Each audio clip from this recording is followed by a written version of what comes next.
জয় হিন্দ, জয় ভারত। নমস্কার, আমি চন্দন মণ্ডল, all India driver. তো পার্কিংয়ে এসছি, এখন খালি হবে। খালি হলে তারপরে গিয়ে, আর আজকে আর চান হলো না। কালকে সকালবেলায় গাড়ি ফাড়ি সার্ভিস করব, চান ফান করব, আবার নাম্বার পড়লে আবার বেরোবো। তো এখন আমি উড়িষ্যা মালিকের গাড়ি চালাচ্ছি। কর্ম তো করতেই হবে, কর্ম ছাড়া তো ছোটোবেলার থেকে যতদিন গাড়ি কর্মজীবনে এসছি, 37 বছর হয়ে গেল কর্মজীবনে এসছি, কর্ম করে যাচ্ছি, কোনো অসুবিধা নেই। তো আজকে আমাদের বেঙ্গলে একমাত্র এই মূর্খ মন্ত্রীর জন্য প্রচুর ছেলে মেয়ে উঠছিল ব্যবসা বাণিজ্য করে, তাদেরকে পুরো ধসিয়ে দিল। আজকে গাড়ির লাইনে আমাদের বেঙ্গলে যাদের কাছে 12 চাকা 14 চাকা ছিল, প্রত্যেক কটা মালিককে হাতে ধরে মেরে দিল।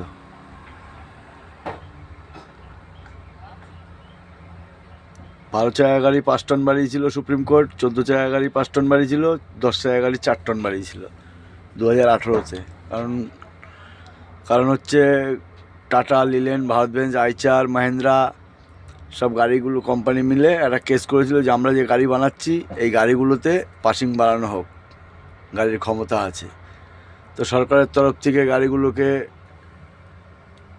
টেস্ট করে দেখেছে না, গাড়ির ক্ষমতা আছে। তো সুপ্রিম কোর্ট বাড়িয়ে দিল যে গাড়িগুলোকে পাসিং বাড়িয়ে দেওয়া হোক 2018-তে। সঙ্গে সঙ্গে সেই পাসিংটা বাড়িয়ে দিল সব স্টেটে, যারা সব স্টেটে সবাই বাড়িয়ে নিল। সরকার করে দিল যে সবাই বাড়িয়ে নাও, ব্লু বুকগুলো দিয়ে পারমিট দিয়ে, ব্যাস ব্লু বুকে পাসিংটা বাড়িয়ে দিল, ব্যাস কোনো ব্যাপার না। 1200 1250 টাকা নিচ্ছিল। তখন আমার কাছে 12 চাকা গাড়ি ছিল, তখন আমার কিস্তি বাকি ছিল 1.5 বছর মতো। আমার গাড়িটার মধ্যে টাকা লাগানো ছিল মোটামুটি 9 লাখ টাকা। আমি যখন 12 চাকা কিনি 2016-তে, তখন সবার কিস্তি মোটামুটি নতুন গাড়ি নিলে 57-58, 5-7 লাখ টাকা ডাউন করার পরে। তখন আমার গাড়ির কিস্তি 34,000 টাকা। কিচ্ছু না, আমি নিজে চালাই। আমি বম্বের থেকে চলেছি, ব্যাঙ্গালোর থেকে চলেছি, বিন্দাস কিস্তি দিয়েছি, বাচ্চা পড়াশোনা করিয়েছি, চলছিলাম ভালোই। টায়ারও থাকতো গাড়িতে, কিস্তিও গেছে। এই না যে আমি শুধু 12 চাকা কিনেছি, আমি মোটামুটি 8-10টা গাড়ি কিনেছি। আমার হিসাবে আমি আমার গরিবের কিস্তি করে গাড়ি চলছে। হঠাৎ করে ওই কেস হয়ে রায় দিল যখন সুপ্রিম কোর্ট, তো সব স্টেট দিয়ে দিল যে পাসিংটা দিল না। পাসিংটা না দেওয়াতে তখন কি হলো যে সব স্টেট দিল, আমাদের স্টেট দিল না। দেবে দেবে করতে করতে এটা দিল 2021-এর লাস্টের দিকে, মানে 3.5 বছর পর।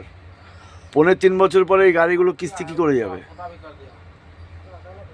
এই যে কিস্তিগুলো যাবে কি করে? এই কিস্তিগুলো যে বম্বে ঘুরে এসে 10,000-12,000 টাকা একটা 12 চাকা গাড়িতে পাচ্ছি, তো টায়ার লাগাবে না কিস্তি দেবে না কি করবে?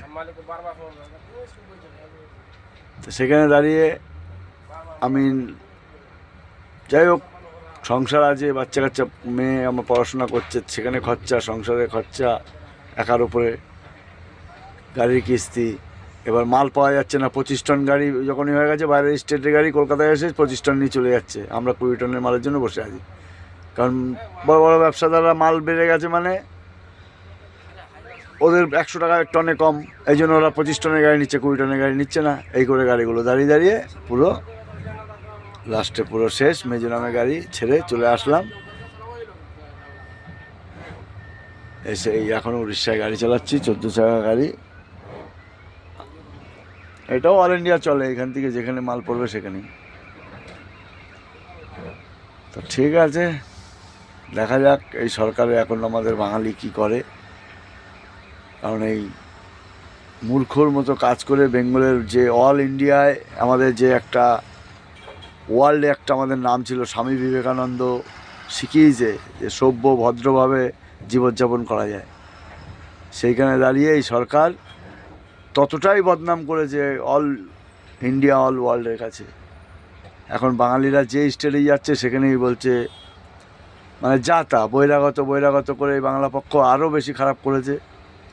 আবার এই বাবরি মসজিদ এই নিয়ে এমন একটা কালচার তৈরি হয়ে গেছে যে বাঙালি দেখলে কোনো স্টেটে আর ভ্যালু দিচ্ছে না। তো এখনও যদি বাঙালি তোমরা না বোঝো, তোমাদের বাচ্চা কাচ্চা ভুগবে। আমার বাচ্চা বড় হয়ে গেছে, আমার বাচ্চা ম্যাচিওর হয়ে গেছে, উঁচু শিক্ষায় শিক্ষিত হয়ে গেছে, আমার কোনো চাপ নেই। তো এই 26-এ আপনাদের কীভাবে বেঙ্গলকে ভালো রাখা যায়, সুস্থ রাখা যায়, অন্য অন্য স্টেটের মতো ডেভেলপ করা যায়, সেই সুচিন্তা ভাবনা করুন। এই বলে রাখছি। জয় হিন্দ, জয় ভারত।